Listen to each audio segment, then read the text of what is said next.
the divine souls. In this series, I've been explaining to you that every soul has only two goals: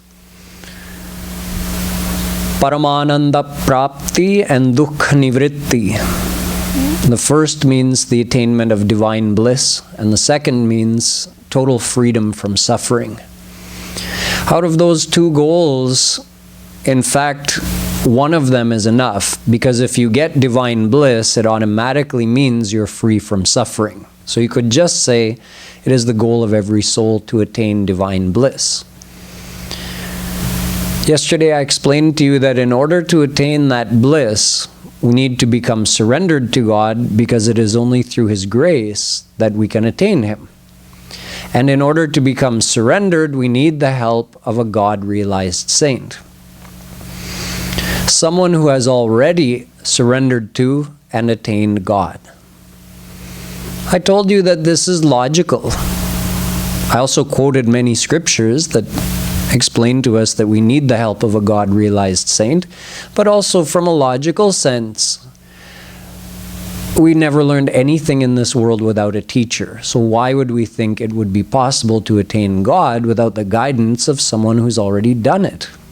And when there are already such saints, and there are always such saints available in the world to help guide the souls, then why would we try to do it without getting the help of a God-realized saint? When God has manifested this universe for the sole purpose of giving a chance to the souls to find Him, then you can also rest assured that as long as there are souls on this earth planet, He's going to make sure that there are at least some saints to guide them. So these saints are here for us, to help us find God. So we have to know how to find and recognize a saint. Yesterday I explained to you that the way people normally think of going about it is the wrong way, because we have our certain stereotypical view of what a saint is supposed to be.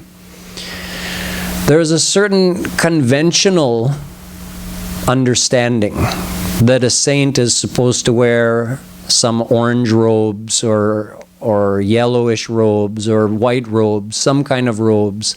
A saint is supposed to be renounced from the world. A saint is not supposed to have a family.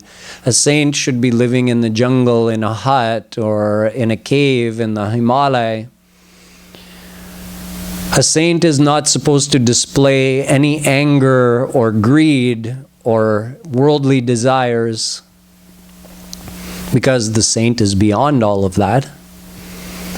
So we have this view in our mind, and if we only have this understanding of these outer characteristics, then when we go to look for a saint, or we want to recognize who is a saint, we're likely to get fooled.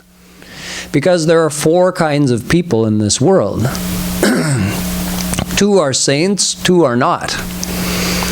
Among the saints, there are those who conform to this conventional, stereotypical view of how a saint is supposed to dress and behave and live their life. There are some saints who do conform to this view, but there are many, many saints who do not, and they're still saints. So you have two kinds of saints: those who fit our stereotype and those who don't. And then you have two types of people who are not saints. You have those from inside, like all of us, who are not saints, but from outside, they know what our stereotypical view of a saint is, and they try to conform to that because they want us to believe that they're saints, even though they're not. There are many such people in the world, especially in Kaliyug. And then you have the people who, from inside, they're not God-realized, and from outside, they do not conform to anybody's stereotype of a saint, so they're not going to fool anybody.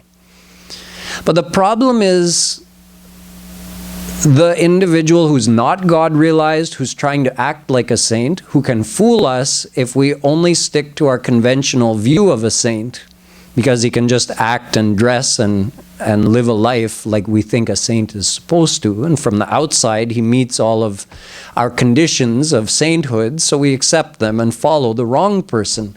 And it's also a problem for us if we have this stereotypical view that there are saints, true saints, who don't conform to this conventional view. That's a problem, because then we'll see such a saint and we'll think, oh no, that can't be a saint, and we'll be bereft of that saint's help and that saint's grace.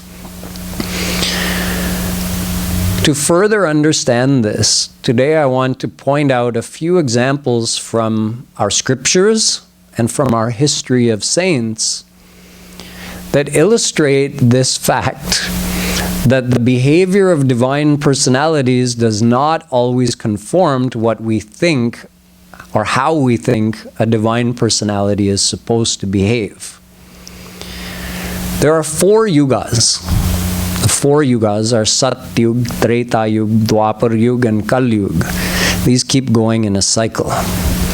So if you go back to Satyug, right now we're in Kaliyug, the last yug. Back in Satyug, there are some famous divine personalities, 4 in particular, called Sanakadik Paramahans. Sanak, Sanandan, Sanatan, Sanat Kumar. 4 brothers who are eternally in the form of 5-year-old boys, but they're Jnani saints, Jnani Paramahansas. So the Ved tells the state of mind of such a Jnani Paramahans who is always absorbed in the bliss of formless God.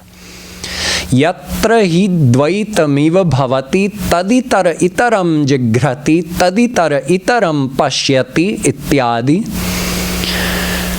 Such a saint sees only Brahm everywhere, smells only Brahm everywhere. Ye nedam sarvam vijanati tam kena vijaniyad vigyataramare kena vijaniyaditi. That saint knows nothing other than Brahm. With all of his 5 senses, he experiences the whole world as the form of God. He sees nothing else. He doesn't see you, me, him. He doesn't see a difference between any of that. To him, it's all Brahm, and he is one with Brahm. Or you can say, he is Brahm and the whole world is the form of Brahm. This is the experience of the Jnani Paramahans. Such is the status of these 4 brothers, Sanakadik Paramahans. Now they have access to go anywhere they want. One time they decided to go into Vaikuntha abode, the divine abode of Mahavishnu. So the divine abode of Mahavishnu, Vaikuntha, it's guarded by 2 gatekeepers, Jay and Vijay, 2 divine personalities. They're the servants of Mahavishnu.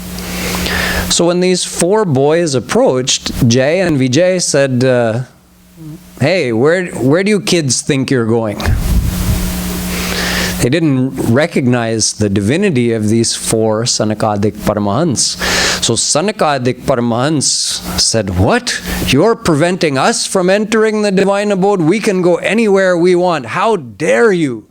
And they cursed them. They became so angry, they cursed them that you 2 will have to be born as demons on the earth planet for 3 births. So you can imagine, if we were explained like this, or it was explained to us, this mental state of these Jnani saints and their divine status, and then we witnessed this event where their mind is supposed to be in God only. They don't see or know anything other than God. So how could they feel an insult? It should be impossible for them to be insulted or to get angry. Yet they got angry, so angry they cursed them. So if we had witnessed this, we would have said, but, I thought, wait, that doesn't make sense. In other words, our intellect would totally fail to understand what we just witnessed. But I thought they were divine. Then how did they get angry? I thought a saint wasn't supposed to get angry. we would ask all of these questions and we'd fail. Meaning, we're trying to understand a divine personality whose mind is in God and thinking that we can grasp the reasons behind his behavior. It's like a little child who can't understand all the reasons behind his parents' behavior. Sometimes the children ask questions and the parents just have to say, you know what? You can't understand this right now. You'll understand it when you grow up. So we're like that with the saints and God. There are so many examples that if, reading about it or hearing about it is one thing. You might sit here right now and think, oh yes, but I know Sanakadik Paramahans are saints, so they couldn't really have been angry from inside. But if you had seen them and their face, oh no, they looked so angry and they yelled out of anger, we would have become totally confused witnessing this. Also in Satyug, there were other great saints that the whole world knows and accepts as saints, like Dhruv. Dhruv became God-realized at the age of 5. Becoming God-realized means you become completely impregnated with divine bliss, so you can never desire for anything ever again. You're just happy all the time. After becoming God-realized, Dhruv became king, emperor of the entire earth, got married, had kids, fought wars, did all of these things that we associate with having desire. First of all, how would or why would someone get married and have kids if they didn't have desire? He must have had a desire to enjoy that. Otherwise, why would he have gotten married? Same thing with Prahlad. God realized at the age of 7. After that, got married, had kids, became king, ruled the kingdom, fought wars to expand his empire. Can you imagine? Such a greedy thing. Again, if we had been there, we would have asked. But I thought Dhruv and Prahlad, I thought they were God-realized as children.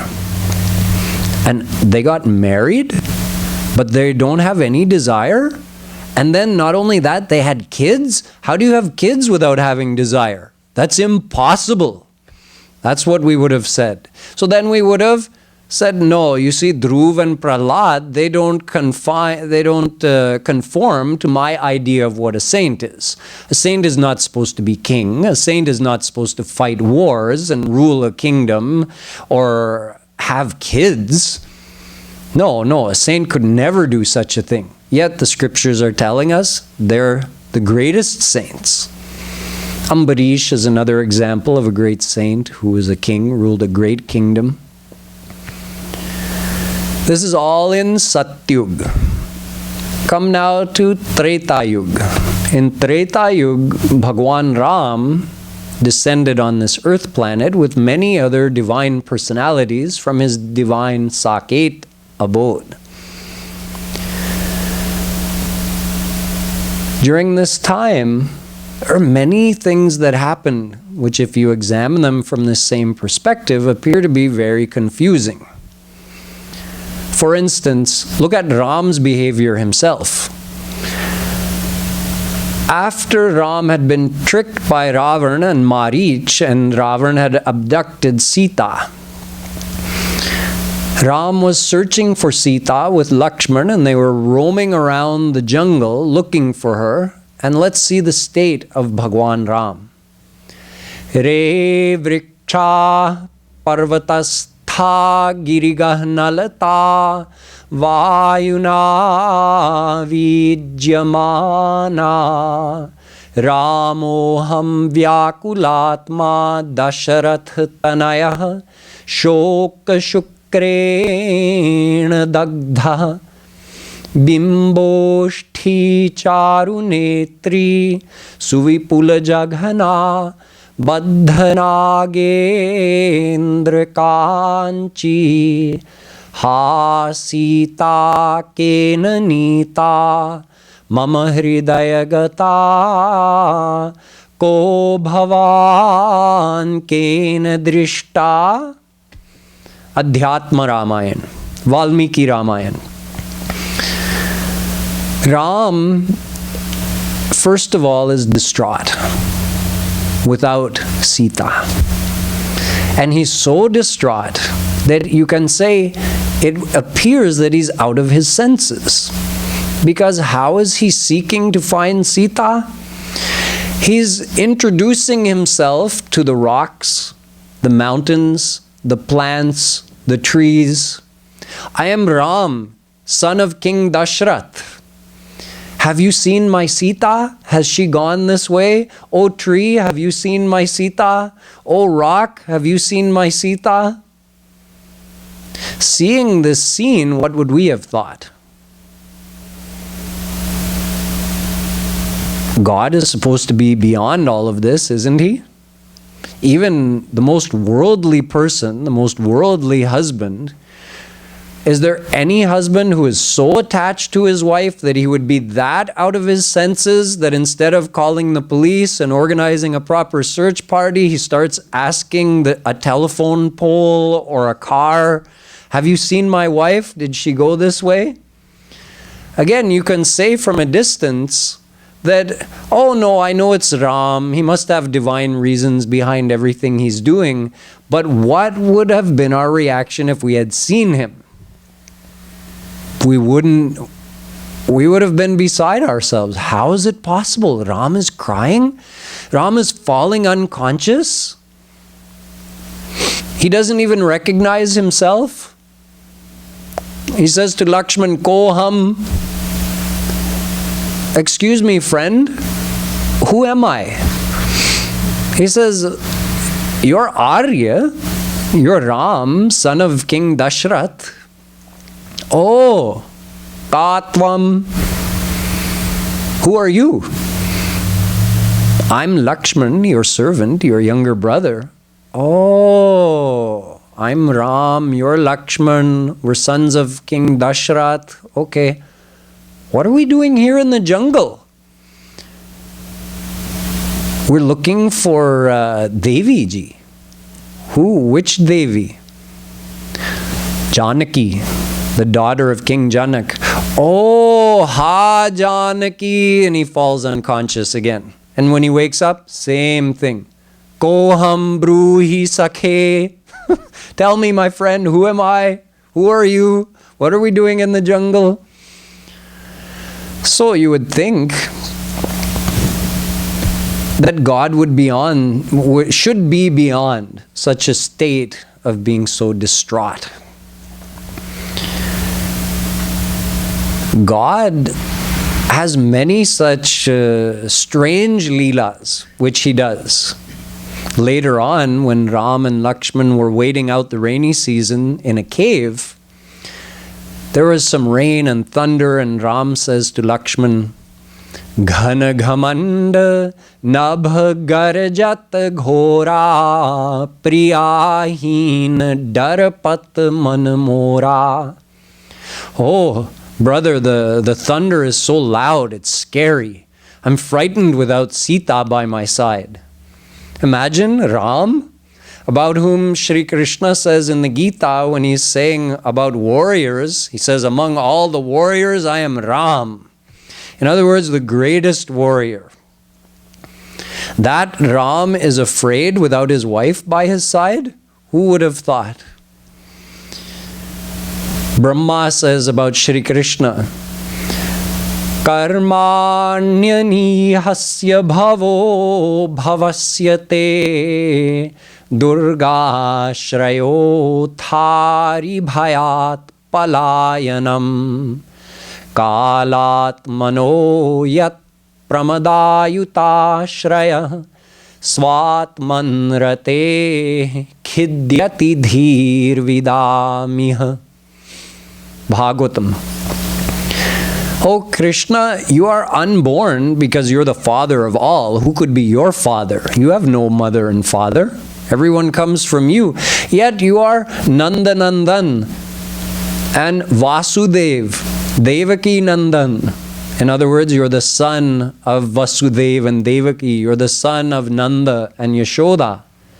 Who could understand such a thing? You're a little boy, yet you're the father of everybody?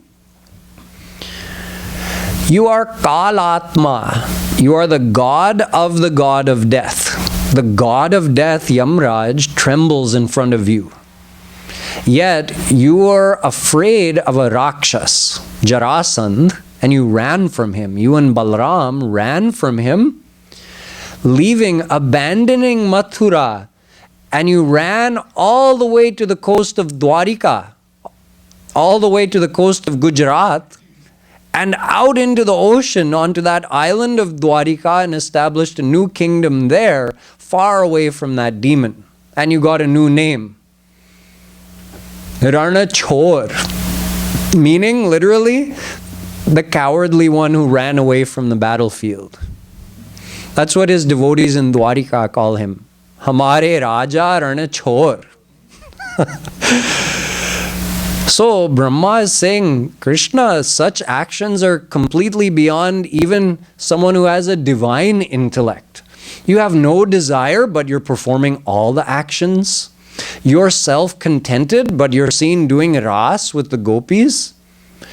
No one can understand the reason behind such actions. And if they try, their buddhi becomes totally, you can say, worn out. They can keep trying to understand, but eventually their intellect gives up because they can't understand. So we know the divine actions of God are completely beyond our material intellect, let alone our material intellect. Even Brahma gets confused by Krishna's actions. I told you the story earlier about Brahma trying to test Shri Krishna because he saw him in the form of a little boy playing with his friends, eating lunch together, sharing their food, and he just thought, this village boy is God? How is it possible? He is acting like a gawar, uneducated, like uncivilized, playing around like that. I thought God was supposed to have some dignity. So he tried to test Krishna, and then he saw the power of Shri Krishna. Even as a little boy, he's all-knowing and all-powerful. Krishna taught him his lesson. Then Brahma surrendered to Shri Krishna, and when he surrendered, then with Shri Krishna's grace, he understood Shri Krishna's divine power. So even those with a divine intellect can get confused about Shri Krishna, Shri Ram's divine leelas. What to say of us, material souls with material mind? So we know, we've been told, we've been taught, do not apply your intellect in God's divine leelas. You'll fail to understand and you'll do namaparad. In fact, analyzing from a material point of view God's divine actions is a spiritual transgression. There are social sins and there are spiritual sins. Social sin, stealing, lying, committing murder, these are all social sins. Spiritual sins, any kind of negative talk or even negative thinking, or even reading something negative or listening to something negative about God, His name, His leelas, His abode, His virtues, or His divine associates, His saints. Doing any of those things counts as a spiritual sin and blackens our heart, makes our heart unreceptive to divine grace. So we're warned and we're taught that don't apply your intellect or try to analyze the actions of God, because you'll fail and you'll end up doing some kind of namaparad, spiritual transgression, for which there is no easy prayashchit. In fact, in the Vedas, there is no prayashchit described.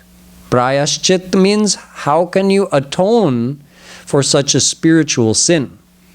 All the social sins can be atoned for by doing some kind of good action. It cancels the effect of the bad action. You usually have to do more good actions to account for one bad action, but it's possible.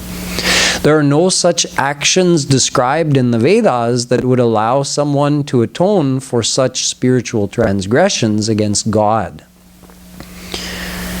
There is a way. Only by surrendering to a divine saint, with that saint's grace, the effect of those spiritual transgressions can be removed. So we know this. Yet look at, during Ram's time, what's happening. Sati, who later became known as Parvati, Sati and God Shiva saw this whole scene of Ram and Lakshman wandering in the forest. Seeing this scene, God Shiva felt such a thrill. Oh, this is Bhagwan Ram. He went and he did pranam. Seeing this, Parvati became confused. Kabahu yoga viyoga na jaake dekha pragat virah dukh taake. God is supposed to be beyond yoga and viyog and beyond the effect of missing someone, because he's omnipresent. How can he ever be separated from anyone? Yet I see him here crying for his Shrimati, for his companion Sita. So how can he be God? Yet Shankar Jagat Vandya Jagadisa Suranar Muni Sabnavat Sisa Tin Nrip Sutahi Kinha Paranama Kahi Satchidananda Paradhama. Now Parvati is thinking, so on one hand, I'm seeing this behavior exhibited by Ram, which could be attributable to a material person, yet Ram is doing it. And Bhagwan Shankar, my Bhagwan Shankar is saying, he's doing pranam to him, and Bhagwan Shankar is God, and he is worshipped by all the celestial gods and all the saints and munis and yogis. They all bow down to him, and that same Shankarji is bowing down to this son of King Dashrath, who looks like an ordinary man, and he's crying for his wife. He's doing pranam to him, and he says, oh, he is Satchidananda Paradhama. He is the abode of divine Satchit Anand, the abode of divine knowledge and bliss. How can it be so? Brahma jo vyapak viraj aj akal anih abhed jo ki deh dhari hoy nar jahi na janat ved. She says, when I know Vedas say that God is omnipresent, but I'm seeing this Ram at one place only. He is viraj, means he's without attachment or desire, yet he's obviously attached to his wife. Akala aniha abhed. He's supposed to be beyond attachment, beyond seeing anyone as different from himself. And how is he only just in the body of like a prince, the son of King Dashrath? I'm not understanding all of this. Yet at the same time, see, she's oscillating back and forth. Shambhu gira puni mrishana hoi Shiva sarvagya jana sab koi. Everybody knows God Shiva can never be wrong. He's all-knowing, and he's saying Ram is God. But Ram's behavior is not fitting my idea of what God is supposed to be. So in the end, she decided, let me test him. She went down. She took the form of Sita. Not like dressing up with makeup or that kind of thing like one of us would do if we're putting on a play and someone dresses up as Sitaji. No, Sati is a divine power. So she actually took the form of Sita and sat on the edge of the trail so that Ram and Lakshman would come right along next to her. This was her test, that let's see how Ram reacts. So as they came along and approached, Ram stopped. He stopped crying. He stopped that whole act. And he says, "Oh Mataji, why are you sitting there alone? Where is Shankarji?" Huh? She just felt like, wow, how did he recognize me right away? Just a second ago he was crying. Now he knew exactly who I was. She just did pranam and went back to God Shiva. God Shiva asked her that, so how did the test go? "Oh no, I didn't test him. I just did my pranam." So God Shiva said, "But you know something? You took the form of my mother. Sita is like my mother. So how can you be my wife now?" So then Sati had to leave. Using her divine power, she immolated her body and was later, she took the form, another form, as daughter of the mountain king Himalaya. He's a god of king of Mount Himalaya, the Himalaya mountains. She became his daughter, so she became known as Parvati. And she did devotion to God Shiva, and again they were rejoined, became husband and wife. It's also a divine Leela. But you see here in this Leela, Sati did not recognize God himself, and she herself is a divine power. And she's making all the same mistakes that even a devotee like you would know not to make. No, you shouldn't apply your intellect in analyzing Bhagwan Ram's behavior. Yet she's making all of those mistakes and getting confused about, is Ram God? Is Ram not God? Even Lakshman, people know Lakshman as another form of Ram, but when Sati was sitting there on the edge of the trail, Lakshman thought it was Sita. He became confused. How is that possible? Look at Lakshman again. When Ram and Lakshman were camped out just not far from Ayodhya, they were on their way, leaving everything behind, and Bharat came. What was Lakshman's reaction? Oh, he's coming to try to kill the both of us so that he can rule Ayodhya on his own forever. I will not allow that to happen. I will kill Bharat today, even if God Shiva were to come to his defense. And Ram said, no, just wait. He is our Bharat. How could he have such an intention? So again, if we were there witnessing this, and someone told you Lakshman is actually another form of Ram, and you saw him talking to his beloved brother Bharat like this, who could ever fault Bharat? Who could ever think that Bharat would have any kind of wrong intention? And yet Lakshman is thinking that about his own brother? If you had seen that, what would your reaction have been? So I'm telling you all of this so that you understand that divine personalities do not conform to our idea of how God is supposed to behave or how a saint is supposed to behave. They shatter those stereotypes. Even Bharat. What was Bharat's reaction when he found out that Kaikeyi was the cause of Ram being exiled to the forest for 14 years? He says to his own mother, Hanya mahmimam papam Kaikeim dushtacharinim Yadi me dharmiko ramo nasuyen matrighatakam. Mother, he has some choice names for her. You're a murderess. You're a woman of low character. You're a demoness. And if I didn't know that Ram would disown me for it, I would kill you for what you did.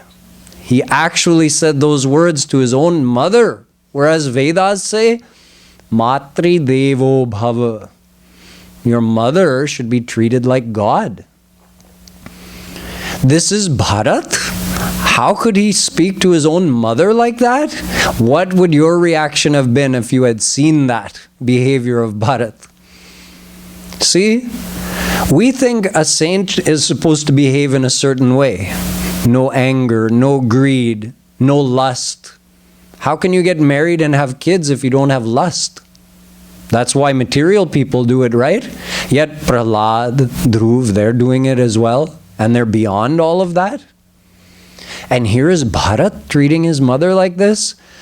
We would have run out of there shaking our head. Oh, it's too much for me. I can't imagine how could a divine personality act like this. Our faith might have been ruined in God and the saints.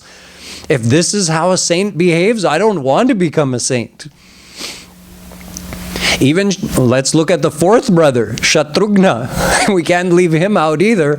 When he heard that Manthara was responsible for making Kaikeyi be the cause of sending Ram to the forest, what did he do? He kicked her and dragged her by her hair. Again, another divine personality. Doing that to an old lady? Young, strong Shatrughna? Is this behavior which is condoned by the Vedas? I don't think so. And this is all happening in Ram's dissension, in the dissension of Maryada Purushottam Brahm. There's one more important personality of that time, of course, the great devotee Hanumanji. Let's not leave him out either. You see, when Hanumanji first saw Ram and Lakshman roaming through the forest, and he was out, basically as a guardian for Sugriv, whom he was helping. So he saw Ram and Lakshman, and Hanumanji is an eternal devotee of Ram and Lakshman. And when he first saw them, what was his reaction? Suspicion. Who are they? Are they spies? Have they come to try to find out where Sugriv is? Because Sugriv was hiding from his older brother Vali. So he approached them with suspicion. But seeing their beauty, his heart was attracted, and he asked them, are you two some kind of devata or something? Or to me you look like the avatar of Naranarayan. You're so beautiful. Who are you? So they introduced themselves, and they asked, Ram and Lakshman also asked, and who are you? Aapka parichay? Imagine, the devotee is not recognizing his beloved God, and God is not recognizing his devotee. But Hanumanji recognizes Ram first and says, oh, I know who you are. So see, how is such a thing possible? Later, when they organized the search party, and then Hanumanji was sent to Lanka to look for Sita, his instruction from Ram was just locate Sita and give her the ring and report back. Did he only do that? No, even after meeting Sita, and Sita also said to him, I don't want you killing any of these Rakshasis. They've been good to me. These female demonesses who watched over Sita, said, don't harm any of them. So did that mean that he could kill all the Rakshasas? After leaving Sita, what did he do? He burned the whole city and killed many of Ravan's family, and then came back to Ram. So was that Ram's instruction to him? No. Was that Sita's instruction to him? No. Okay, let's leave Treta Yuga. Come to Dwapar Yuga, one closer to Kaliyug. In Dwapar Yuga, of course, we had Shri Krishna's dissension and some important personalities of that time, the 5 Pandavas. Yudhishthir, Bhim, Arjun, Nakul, Sahadev, the 5 brothers. These 5 brothers are all accepted to be divine personalities, great saints. Yet, look at some of their behavior. All 5 brothers married one Draupadi. Where is it said anywhere in the Vedas that's acceptable? That's total, complete adharma, durachar, papachar. Yet you see all 5 brothers married to one Draupadi.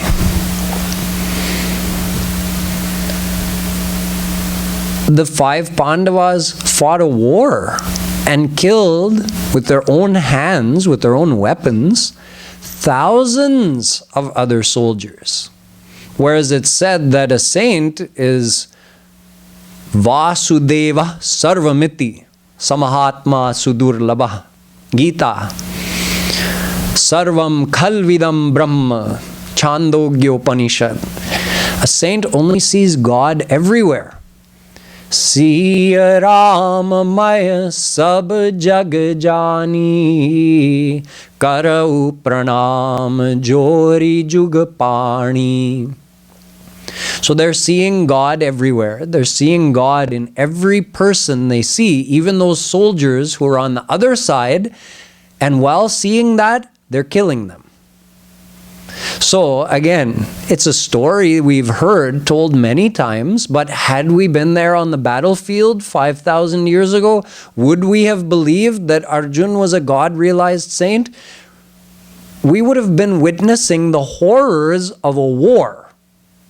You see it on TV nowadays. Film footage of what happens during a war. Had you been witnessing all those soldiers dying on the battlefield at the hands of the Pandavas, what would you have thought? Could a saint cause such suffering? Would a saint kill another person like that? Don't you have to be angry or hate that person in order to kill them? But a saint isn't supposed to want any other person to suffer. Our mind would have been going spinning in circles like this. In the end, oh, I can't take this. We would have run away.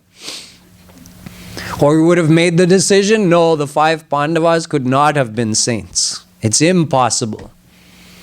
I mentioned the gopis yesterday. They were also during that same time in Dwapar Yuga.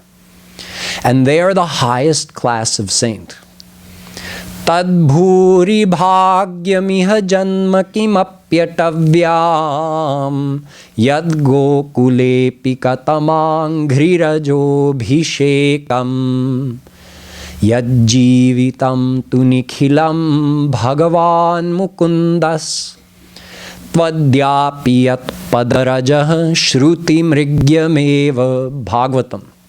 Brahma says, please let me be born as a creeper, a small plant, or a bush in Gokul, in Braj, so that I can be bathed in the foot dust, so that I can do abhishek of myself with the foot dust of the gopis.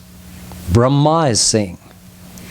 He says even the Vedas, the Richas of the Vedas, the personal form of the Vedas, they desire the foot dust of those gopis, but the gopis are so high that the Vedas cannot reach them. Yet, had we seen the gopis with our own eyes, if we could get in a time machine, go back 5,000 years, visit Braj, what was Braj like? Small villages with farming and grazing the cows. None of the kids went to school. They went out and grazed the cows when they were old enough. That's what they did. Why would they go to school? They were going to spend their whole life grazing the cows. You don't need to know what 2 + 2 = 4 in order to graze the cows. So the gopis were illiterate. The gops were illiterate. Krishna was illiterate when he was in Braj.